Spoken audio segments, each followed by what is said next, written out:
eto guys ha, katulad ng sinabi ko sa aking live guys. General Torre for mayor ng Davao City. O, di ba ka?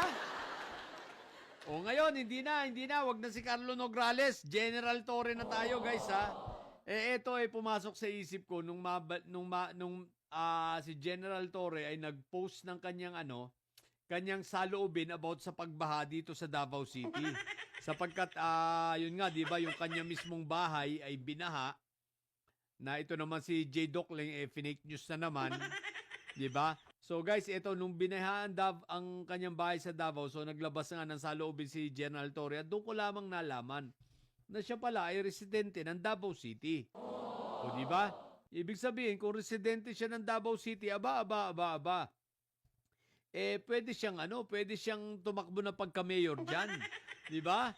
At sapagkat kung ang makakalaban lang niya itong mga anak ni kung si Iyutman o anak ni itong sila anak ni Iyutman malamang kasi si Inday Sayad kung may impeach talaga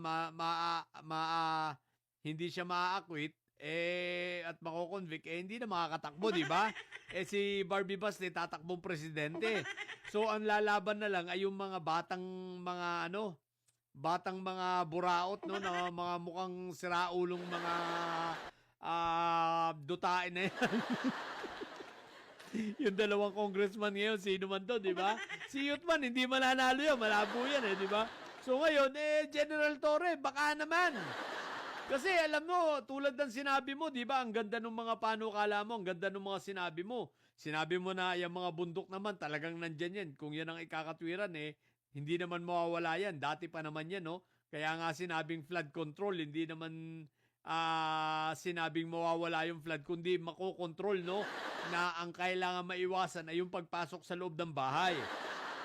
Hanggat mga dutae ang mga nandyan, magtitiis kayo na ganun talaga. Kawawa naman yung ating mga kababayan na matitino dyan, ano? Kailangan naman nila ng maayos na serbisyo. General Torre, baka naman! Kaya lang, pag ikaw ay maupot, manalo, wala na. Yung mga yung mga didilis, na lang yun, talagang wala na silang magagawa. Kundi ang kumbaga, maaambunan din sila ng biyaya. Ibig sabihin, siyempre, yung maayos na paglilingkod, sila rin ang makikinabang, di ba? Pero palagay ko, pag nasimulan na mawala na ang mga dutae dyan sa Davao City, maglalaho ng tuluyan yan. Mawawala na yan sa sa circulation ng mga hinayupak na yan. Ewan ko na lang, no?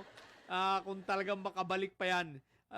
Ngayong 2028, ewan ko na lang kung mananalo pa talaga yung mga yan dahil sa nangyari dyan sa Davao City. Hanggat silang nakaupo dyan, hindi mawawala yan. Yung mga problemang yan. At hanggat umuulan, asahan mo, hanggang bubong ang baha dyan. At pag may ambon, asahan nyo pa rin hanggang dibdib ang baha dyan. At kapag nagkahamog, asahan nyo hanggang tuhod ang baha dyan. So, may level na yan, may level na yung pagbaha dyan. At hindi yan mawawala hanggat mga Duterte nakaupo kasi sinasalot ang Davao City, yan ang katotohanan. Sinasalot dahil sa kawalang hiya nila. At dahil sa mga kabubuhan ng ilang mga tao dyan, mga 60% na lang siguro, no? Ng mga tao dyan na sobrang bobo, ayun, nagkakadadamay-damay na pati yung mga matitino. Kaya General Torre, aba, 2028 paghandaan mo na. Mayor General Torre ng Davao City. Ang sarap pakinggan, no? Mayor Torre, talagang palagay ko, yan ang iyong calling sapagkat, alam mo yon, isa ka dating, di ba, civil engineer ka naman. Meron kang course na civil engineer. Before ka nag-PNP, nag-PNPA, ibig sabihin nito, may kaalaman ka sa engineering works, di ba? Which is, kailangan yan para sa mga flood control. O, di ba ga? Match na match yung mo dyan, yung iyong mga skills dyan, tsaka peace and order. At alalahanin mo, ikaw lang ang nakapagpasuko kay Kibulok, ha? Kaya suko sa'yo yung mga tao dyan. Saludo sa'yo ang marami dyan. Bagamat maraming galit, wala namang magagawa yun. Yung mga may galit dyan, wala nang bilang yun. Kaya General Torre, huwag ka nang magpatumpik-tumpik, huwag ka nang mag-isip pa. Ha?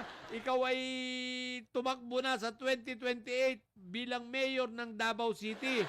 Susuportahan ka namin, ipapangampanya ka namin. Pangako namin sa iyo yan.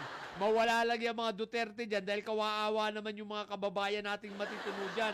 Yung sa mga didilis na mawala sa katinuan at wala sa tamang pag-iisip ng mga amoy luga ang mga hinayupak na yan, eh wala kaming pakialam doon.